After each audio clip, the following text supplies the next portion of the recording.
I was recommended to an autism specialist, taking a break from my villain era, or going back to the educator, the nice educator, to explain to you something. A lot of people are self-diagnosing with autism. It's causing a little bit of problems, but some of us have had some issues for a while. I had an early diagnosis of obsessive compulsive disorder. I also have an ADHD diagnosis with a mood overlay. And well, based on all of the research that I've done and all of the things that continue to be true for me, certain foods are not going to happen, certain textures aren't going to happen, certain things just aren't going to change. Stuffed animals for life. I started getting curious. I basically listed out my concerns to my psychiatrist, my doctor.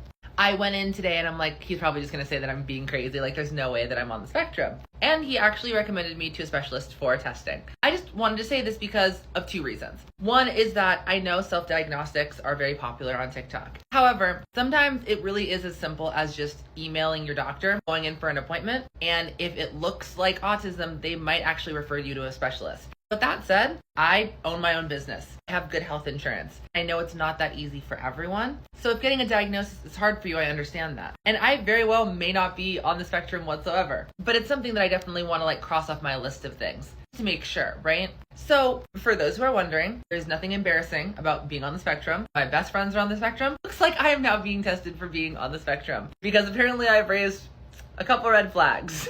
But I want to be very transparent about it because self-diagnostics can be beneficial. It's helpful when a student walks through the door and go, I have trouble with reading and therefore I might be dyslexic. Hey, it may not be true. It's helpful for me as a learning specialist to know at least what the student is experiencing and what they're thinking. But sometimes it is important to bring a professional in because then you could actually get treatment and services. Just something to consider.